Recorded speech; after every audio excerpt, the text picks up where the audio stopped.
जय हिंद दोस्तों। 3 मार्च 2025 के करंट अफेयर्स का पहला और इंपॉर्टेंट क्वेश्चन है, यूरोपीय आयोग की अध्यक्ष कौन है जो भारत की 2 दिवसीय यात्रा पर आई थी? आंसर हो जाएगा इसका उर्सुला वॉन डेर लेन। तो दोस्तों उर्सुला वॉन डेर लेन जो कि यूरोपीय आयोग की अध्यक्ष हैं, तो वो 27 और 28 फरवरी को भारत की यात्रा पर रही हैं, यानी 2 दिन की उनकी यात्रा रही है। इस यात्रा के दौरान उन्होंने प्रधानमंत्री मोदी जी से मुलाकात की और भी जो मंत्री रहे हैं भारत के उनसे भी मुलाकात की है। उनकी इस यात्रा के दौरान उनके साथ यूरोपीय संघ के जो कमिश्नर का समूह होता है वो भी उनके साथ आया था। तो इस दौरान काफी चर्चा हुई है, भारत और यूरोपीय यूनियन के बीच में कई समझौतों पर भी चर्चा हुई है। उर्सुला वॉन डेर लेन की भारत यात्रा के दौरान भारत यूरोपीय संघ व्यापार और प्रौद्योगिकी परिषद की दूसरी मंत्री स्तरीय बैठक भी नई दिल्ली में आयोजित की गई है। ठीक है, तो ये बैठक भी इसी यात्रा के दौरान आयोजित की गई है। बात करते हैं यहाँ पर यूरोपीय यूनियन की। तो दोस्तों यूरोपीय यूनियन की स्थापना होती है 1 नवंबर 1993 को और यह यूरोप महाद्वीप के 27 देशों का एक समूह है जो कि राजनीतिक और आर्थिक गठबंधन है। दोस्तों यह दुनिया के सबसे शक्तिशाली व्यापार ब्लॉकों में से एक माना जाता है। तो ये जो 27 देश हैं ये अपने आप में बहुत सारी चीजें साझा करते हैं एक दूसरे देश से। दोस्तों इसका हेडक्वार्टर कहाँ है? बेल्जियम के ब्रसेल्स में। ठीक है, इस बात को भी आप याद रखिएगा। इसकी करेंसी क्या है? यूरो। और यूरोपीय काउंसिल के अध्यक्ष कौन है? Antonio Costa. यूरोपीय कमीशन के अध्यक्ष हैं उर्सुला वॉन डेर लेन। और यूरोपीय परिषद की अध्यक्षता कौन संभाला है वर्तमान में? पोलैंड। तो 6 महीने के लिए अध्यक्षता मिलती है, 6 महीने बाद अगला देश इसका अध्यक्ष बन जाएगा। यूरोपीय संसद के अध्यक्ष कौन है या यूरोपीय संसद के अध्यक्ष कौन है? तो रोबर्टा मैत्सोला। तो ये है दोस्तों रोबर्टा मैत्सोला। तो ये यूरोपीय संसद की अध्यक्ष है। भारत यूरोपीय यूनियन का 9वां सबसे बड़ा व्यापारिक भागीदार है और यूरोपीय संघ भारत का सबसे बड़ा व्यापारिक साझेदार है। इस बात को भी आप याद रखिएगा। दोस्तों 2023 के आंकड़ों की अगर हम बात करें तो दोनों के बीच में कुल जो व्यापार हुआ है, ट्रेड हुआ है, यह 124 बिलियन यूरो हुआ है। पिछले दशक में यानी कि पिछले 10 वर्षों में यूरोपीय यूनियन और भारत के बीच वस्तुओं का व्यापार लगभग 90% तक बढ़ा है। भारत में लगभग 6000 यूरोपीय कंपनियां वर्तमान में मौजूद हैं। अगला क्वेश्चन डिस्कस करने से पहले आपको बता दें कि आप इस पूरे लेक्चर को लास्ट तक देखिएगा। लास्ट में आपसे क्वेश्चन पूछा जाएगा जिसका आंसर कमेंट बॉक्स में बताना है। दोस्तों आप हमारे स्टडी करके ऐप को इंस्टॉल कर रहे हैं, इसका लिंक डिस्क्रिप्शन बॉक्स में दिया गया है, या फिर प्ले स्टोर पर स्टडी कर सर्च करके आप इसको इंस्टॉल कर सकते हैं। तो हमारे ऐप पर मिलेगा आपको paid course, e book, test series, daily current affairs की पीडीएफ, क्लास नोट और course and PDF. Course and PDF वाले ऑप्शन पर एक अपडेट किया गया है। यहां पर दोस्तों आपको अगले 1 साल तक यानी कि 1 वर्ष में जो मंथली करंट अफेयर्स की ई बुक है वो आपको यहां पर मिल जाएगी। ठीक है, तो पूरा पैकेज है, यहां से आप इसको परचेज कर सकते हैं। इसके अलावा 1000 टॉपिक बाय स्टैटिक जीके की पीडीएफ मिल जाएगी और स्टडी कर अगले 1 वर्ष तक जो वीडियो अपलोड किए जाएंगे उनकी पीडीएफ भी आपको यहां पर मिल जाएगी। दोस्तों 1 वर्ष का जो मंथली करंट अफेयर्स का पैकेज होगा इसमें जनवरी से दिसंबर 2025 तक की जितनी भी ई बुक होंगी वो आपको यहां पर मिल जाएंगी। तो इसको आप यहां से प्राप्त कर सकते हैं। और मंथली करंट अफेयर्स की ई बुक अगर आप अलग से प्राप्त करना चाहते हैं तो ये भी प्राप्त कर सकते हैं। फरवरी की मंथली करंट अफेयर्स की ई बुक को अपडेट कर दिया गया है, इसको आप वहां से प्राप्त कर लें। इसके अलावा ऐप पर आपको 13 महीने के करंट अफेयर्स की ई बुक मिल जाएगी और 1800 करंट अफेयर्स के एमसीक्यूज की ई बुक भी मिल जाएगी। तो ये ई बुक भी आप ई बुक वाले सेक्शन पर जाकर के प्राप्त कर सकते हैं। नेक्स्ट क्वेश्चन है, रणजी ट्रॉफी 2024-25 का टाइटल किसने जीता है? आंसर हो जाएगा विदर्भ ने। तो दोस्तों विदर्भ की टीम ने रणजी ट्रॉफी 2024-25 का टाइटल अपने नाम कर लिया है। तो रणजी ट्रॉफी किस खेल से संबंधित है ये आपको याद रखना है, तो यह क्रिकेट से संबंधित है। रणजी ट्रॉफी 2024-25 का जो फाइनल हुआ था यह विदर्भ और केरल के बीच में हुआ था, लेकिन यह फाइनल मुकाबला ड्रॉ हो गया था। लेकिन फिर भी विदर्भ की टीम को चैंपियन घोषित किया गया है क्योंकि विदर्भ की टीम ने पहली पारी में लीड हासिल की थी। तो इसी आधार पर विदर्भ की टीम को चैंपियन घोषित किया गया है। और दोस्तों केरल की टीम पहली बार फाइनल में पहुंची थी रणजी ट्रॉफी की, इस बात को भी आप नोट कर लें। विदर्भ की टीम ने तीसरी बार रणजी ट्रॉफी जीती है। इससे पहले 17-18 और 18-19 का टाइटल भी विदर्भ ने जीता था। वहीं अगर हम 2023-24 की बात करें तो विदर्भ की टीम उप विजेता रही है। 2024-25 का जो फाइनल हुआ था उसमें Danish Malewar player of the match चुने गए थे। और 2024-25 के इस टूर्नामेंट में सबसे अधिक रन बनाए हैं विदर्भ के यश राठौर ने, उन्होंने 960 रन बनाए हैं। प्लेयर ऑफ द सीरीज चुने गए हैं विदर्भ के हर्ष दुबे। हर्ष दुबे ने इस पूरे टूर्नामेंट में 69 विकेट हासिल किए हैं। बात करते हैं रणजी ट्रॉफी की। तो रणजी ट्रॉफी भारत की घरेलू क्रिकेट प्रतियोगिता है और यह भारत की प्रथम श्रेणी क्रिकेट चैंपियनशिप है। इसको आयोजित कौन करवाता है? तो बीसीसीआई यानी board of control for cricket in India. इसका नाम भारत के पहले टेस्ट क्रिकेटरों में से एक माने जाते थे रणजीत सिंह जी, तो उनके नाम पर रखा गया है। इसका जो पहला सीजन आयोजित हुआ था वह 1934-35 में आयोजित हुआ था। इसकी सबसे सफल टीम है मुंबई, जिसने अब तक 42 बार रणजी ट्रॉफी को जीता है। अगला क्वेश्चन डिस्कस करते हैं। उत्तर प्रदेश के चीफ मिनिस्टर योगी आदित्यनाथ जी ने राज्य में कितने नए आध्यात्मिक गलियारों की घोषणा की है? आंसर हो जाएगा 5। तो दोस्तों, चीफ मिनिस्टर योगी जी ने अभी हाल ही में उत्तर प्रदेश में 5 नए गलियारे डेवलप करने की घोषणा की है। और ये 5 नए जो गलियारे हैं ये आध्यात्मिक गलियारे हैं, यानी कि जो उत्तर प्रदेश के आध्यात्मिक शहर हैं या आध्यात्मिक स्थान हैं उनको जोड़ेंगे। तो इनमें से 5 जो आध्यात्मिक गलियारे हैं वो कौन कौन से हैं? तो इसमें प्रयागराज और विंध्याचल और काशी, तो ये पहला कॉरिडोर हो जाएगा। दूसरा कॉरिडोर होगा प्रयागराज अयोध्या और गोरखपुर कॉरिडोर। और फिर तीसरा होगा प्रयागराज लखनऊ और नैमिषारण्य, तो ये तीसरा कॉरिडोर हो जाएगा। चौथा होगा प्रयागराज राजापुर और चित्रकूट। और पांचवा होगा प्रयागराज मथुरा वृंदावन और सुख तीर्थ कॉरिडोर। तो ये 5 कॉरिडोर डेवलप किए जाएंगे उत्तर प्रदेश की गवर्नमेंट के द्वारा। तो इन्हें नाम दिया गया है आध्यात्मिक गलियारा या आध्यात्मिक कॉरिडोर। बात कर लेते हैं उत्तर प्रदेश की। तो उत्तर प्रदेश का गठन हुआ था 24 जनवरी 1950 को। यहाँ पर आप उत्तर प्रदेश को देख भी सकते हैं, ठीक है। बाकी उत्तर प्रदेश के बारे में आप ज़्यादातर चीज़ें जानते ही हैं। लखनऊ इसकी कैपिटल है। राज्यपाल हैं आनंदीबेन पटेल और चीफ मिनिस्टर योगी आदित्यनाथ जी, जो कि बीजेपी से संबंधित है। यहाँ का राजकीय पक्षी है सारस क्रेन और राजकीय पशु है बारहसिंघा। पहले मुख्यमंत्री कौन थे? गोविंद बल्लभ पंत। और यहाँ पर एक नेशनल पार्क है जिसका नाम है दुधवा नेशनल पार्क। यहाँ के टाइगर रिजर्व कौन कौन है? तो दुधवा राष्ट्रीय उद्यान, पीलीभीत टाइगर रिजर्व और Amangarh tiger reserve, Ranipur tiger reserve और सोहेलवा वन्यजीव अभ्यारण्य, ये 5वां टाइगर रिजर्व बनने जा रहा है उत्तर प्रदेश का। यहाँ के कुछ जीआई टैग याद रखिएगा। एक बात याद रखना है कि जो उत्तर प्रदेश है ये सबसे अधिक जीआई टैग वाला राज्य है और उसमें जो वाराणसी है या बनारस शहर है ये सबसे ज़्यादा जीआई टैग वाला शहर है। तो यहाँ के जीआई टैग कौन है? बनारस ठंडाई, चिरईगांव करौंदा, जौनपुर इमरती, बुंदेलखंड कठिया गेहूँ, मथुरा सांची शिल्प, बनारस मूरल पेंटिंग, संबल हॉर्न क्राफ्ट, अमरोहा ढोलक और बरेली जरदोजी शिल्प। तो ये सारे जीआई टैग जो हैं वो उत्तर प्रदेश से संबंधित है। चलिए दोस्तों, उत्तर प्रदेश से रिलेटेड कुछ इंपॉर्टेंट करंट अफेयर्स भी डिस्कस कर लेते हैं। तो दोस्तों, प्रयागराज में कुंभ पर्व के दौरान 31 जनवरी को ग्रीन महाकुंभ का आयोजन किया गया था। उत्तर प्रदेश स्थापना दिवस 24 जनवरी को मनाया गया है। उत्तर प्रदेश के 76वें जिले के रूप में अस्थायी तौर पर डेवलप किया गया था महाकुंभ मेला क्षेत्र को। उत्तर प्रदेश की पहली डबल डेकर इलेक्ट्रिक बस का शुभारंभ हुआ है लखनऊ में। 2024 की गणना के अनुसार उत्तर प्रदेश में सारस क्रेन की संख्या दर्ज की गई है 3289। ठीक है, तो ये सारे फैक्ट आप नोट कर लें। बढ़ते हैं अगले क्वेश्चन की तरफ। अगला क्वेश्चन क्या है? 30 वर्षों के बाद किस देश में कैप गिद्ध को देखा गया है?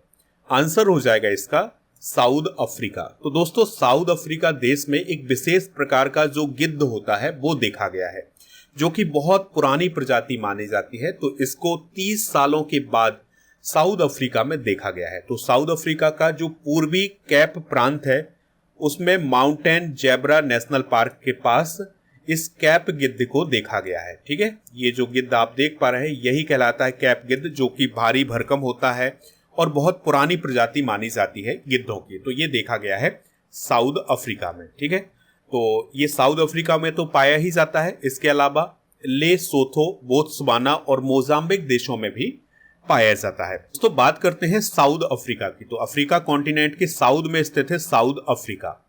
3 इसकी कैपिटल है, केपटाउन, प्रीटोरिया और ब्लॉमफोंटेन। अफ्रीकी महाद्वीप के सबसे दक्षिणी छोर पर स्थित है। राष्ट्रपति हैं यहाँ के सिरिल रामाफोसा और करेंसी क्या है यहाँ की रैंड। इस बात को आप याद रखिएगा। दक्षिण अफ्रीका का सबसे प्रसिद्ध नेशनल पार्क है क्रूगर नेशनल पार्क। दोस्तों भारत में कुनो नेशनल पार्क जो कि मध्य प्रदेश में है, यहाँ पर 12 चीते 18 फरवरी 2023 को साउथ अफ्रीका से लाए गए थे। नेक्स्ट क्वेश्चन है, हार्ट लैम्प पुस्तक की लेखिका कौन है जिसे अंतर्राष्ट्रीय बुकर पुरस्कार की सूची में शामिल किया गया है? आंसर हो जाएगा इसका बानू मुश्ताक। तो दोस्तों कन्नड़ भाषा में ये पुस्तक लिखी गई है बानू मुश्ताक के द्वारा। तो इसको अभी हाल ही में इंटरनेशनल बुकर प्राइज के लिए लिस्टेड किया गया है। अभी इसको चुना नहीं गया है बल्कि लिस्टेड किया गया है। तो 13 पुस्तकें चुनी गई हैं।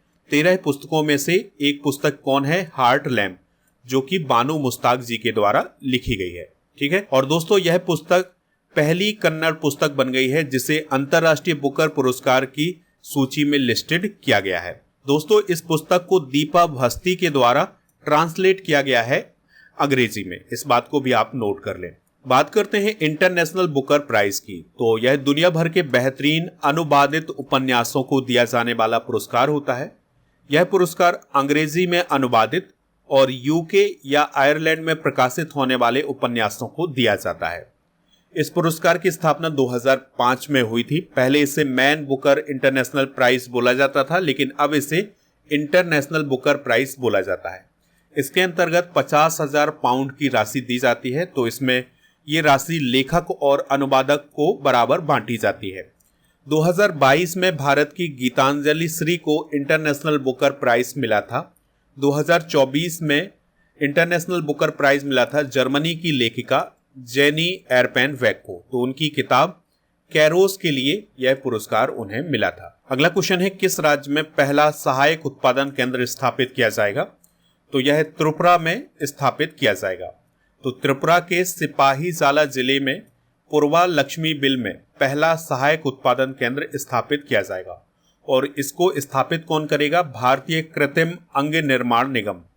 और यह किस मंत्रालय के अंतर्गत आता है? केंद्रीय सामाजिक न्याय और अधिकारिता मंत्रालय के अंतर्गत आता है। इसका उद्देश्य स्थानीय आबादी के लिए रोजगार के अवसर पैदा करते हुए सहायक उपकरणों तक पहुंच को बढ़ावा देना। यानी जो सहायक उपकरण होते हैं, जो दिव्यांग लोग होते हैं, उनके लिए जो सहायक उपकरण बनते हैं उनका निर्माण यहाँ पर किया जाएगा, जिससे लोगों को रोजगार भी मिल जाएगा और जो दिव्यांग लोग हैं उन्हें सहायक उपकरण भी मिल जाएंगे। तो इसके लिए 45 करोड़ रुपए का निवेश किया गया है। दोस्तों त्रिपुरा की बात करें तो यह नॉर्थ ईस्ट का स्टेट है। यहाँ पर आप इसको देख सकते हैं। अगरतला इसकी कैपिटल है। गवर्नर हैं नल्लू इंद्रसेना रेड्डी और चीफ मिनिस्टर हैं डॉक्टर माणिक साहा, जो कि बीजेपी से संबंधित है। यहाँ के नेशनल पार्क आप याद रखिएगा, क्लाउडेड लेपर्ड नेशनल पार्क, रोबा वन्यजीव अभ्यारण्य, बाइसन नेशनल पार्क और तृष्णा वन्यजीव अभ्यारण्य। ठीक है, तो ये आप नोट कर लें। भारत में प्रथम घटनाएं डिस्कस करते हैं। तो भारत की पहली हाइड्रोजन ट्रांसपोर्ट पाइप डेवलप की है टाटा स्टील ने। दक्षिण भारत की पहली संक्रामक रोग अनुसंधान प्रयोगशाला स्थापित की गई है बेंगलुरु में। भारत की पहली तटीय और वेडर पक्षी जनगणना हुई है जामनगर गुजरात में। वैश्विक योग केंद्र बनने के लिए भारत की पहली योग नीति का अनावरण किया है उत्तराखंड ने। भारत की पहली अंतरिक्ष एआई लैब स्थापित की जाएगी हैदराबाद में। भारत की पहली आधुनिक आत्मनिर्भर गौशाला स्थापित की गई है ग्वालियर मध्य प्रदेश में। भारत की पहली कोयला गैसिफिकेशन पायलट परियोजना झारखंड में शुरू हुई है। और भारत की पहली एस्ट्रो टूरिज्म पहल का अनावरण उत्तराखंड में किया गया है। भारत की पहली हाइब्रिड पिच की स्थापना धर्मशाला हिमाचल प्रदेश में की गई है। भारत की पहली एआई आधारित फिल्म का नाम है इराह। और यूनिकॉर्न बनने वाली भारत की पहली एआई कंपनी कौन है? क्रूटिम। नेक्स्ट क्वेश्चन है, the India country economic memorandum becoming a high income economy in A generation report किसने जारी की है? तो ये रिपोर्ट जारी की है वर्ल्ड बैंक ने। दोस्तों वर्ल्ड बैंक ने इस रिपोर्ट में ये कहा है कि भारत को अगर 2047 तक विकसित देश का लक्ष्य हासिल करना है तो उसकी अर्थव्यवस्था को कम से कम 7.8% की औसत वार्षिक दर से बढ़ना होगा। यानी दोस्तों अगर भारत को 2047 तक डेवलप देश की लिस्ट में शामिल होना है तो उसकी जो इकोनॉमी है वो 7.8% की दर से बढ़नी चाहिए, यानी औसत दर होनी चाहिए इतनी हर साल। तो इस प्रकार की रिपोर्ट जारी की है विश्व बैंक ने। दोस्तों, विश्व बैंक के अनुसार वर्तमान में भारत एक निम्न मध्यम आय वाला देश है। 2023 के अनुसार भारत की जो प्रति व्यक्ति जीडीपी है या प्रति व्यक्ति आय है वो $2,480 थी। अगर भारत को विकसित भारत बनना है या उच्च मध्यम आय वाला देश का दर्जा हासिल करना है तो उसकी प्रति व्यक्ति आय $4,516 या उससे अधिक होनी चाहिए। तो इस लक्ष्य को प्राप्त करेगा भारत, तब भारत विकसित भारत बन सकेगा। विश्व बैंक की बात करें तो यह बहुपक्षीय विकास संस्थान है। 1944 में इसकी स्थापना हुई थी। वाशिंगटन डीसी अमेरिका में इसका हेडक्वार्टर है। अजय बंगासी वर्तमान में इसके अध्यक्ष हैं। 189 मेंबर हैं इसके। नेक्स्ट क्वेश्चन है, बोरिस स्पैसकी का रिलेशन किस खेल से है जिनका हाल ही में निधन हो गया है? तो शतरंज से संबंधित थे बोरिस स्पैसकी, तो उनका भी हाल ही में निधन हो गया है। वह रूस देश के थे, लेकिन वो कुछ समय के लिए फ्रांस भी चले गए थे, लेकिन बाद में वो फिर से रूस आ गए। तो रूस के शतरंज खिलाड़ी थे बोरिस स्पैसकी, तो उनका अभी हाल ही में 88 वर्ष की आयु में निधन हो गया है। वह 1955 में ग्रैंड मास्टर बने थे और 1969 से 72 तक विश्व चैंपियन रहे हैं। हाल ही में हुए कुछ प्रमुख निधन डिस्कस करते हैं। तो जीन हैकमैन का निधन हुआ है जो कि अमेरिकी अभिनेता थे। मायाधर राउत का निधन हुआ है जो कि ओडिसी नर्तक थे। मिलिंद रेगे का निधन हुआ है जो कि मुंबई क्रिकेट के पूर्व कप्तान थे। सुकरी बोम्बागोडा का निधन हुआ है जो कि प्रसिद्ध कन्नड़ लोक गायिका रही हैं। महंत सत्येंद्र दास जी का निधन हुआ है जो कि राम जन्मभूमि मंदिर के मुख्य पुजारी रहे हैं। सैम नोजोमा का निधन हुआ है जो कि नामीबिया के पहले राष्ट्रपति थे। नवीन चावला का निधन हुआ है जो कि पूर्व मुख्य चुनाव आयुक्त थे। लतिका कट्ट का निधन हुआ है जो कि प्रसिद्ध मूर्तिकार रही हैं। अगला क्वेश्चन है, कहां 15 साल से पुराने वाहनों के लिए ईंधन पर प्रतिबंध लगाया जाएगा? आंसर हो जाएगा दिल्ली। तो दोस्तों, दिल्ली में सरकार बदली है, नियम भी बदल रहे हैं। तो अब नियम ये बना है दिल्ली में कि 15 साल से पुराने वाहनों के लिए ईंधन नहीं मिलेगा, ईंधन बैन हो जाएगा। ठीक है, तो इस बात का फैसला लिया गया है दिल्ली सरकार के द्वारा। तो 31 मार्च के बाद ये नियम लागू हो जाएगा। इस बात की जानकारी दी है दिल्ली के पर्यावरण मंत्री मनजिंदर सिंह सिरसा ने। तो ये है मनजिंदर सिंह सिरसा। तो उन्होंने ये कहा है कि 31 मार्च के बाद पेट्रोल पंपों पर 15 साल से ज्यादा पुराने वाहनों पर ईंधन नहीं मिलेगा, क्योंकि ये वाहन बहुत प्रदूषण करते हैं।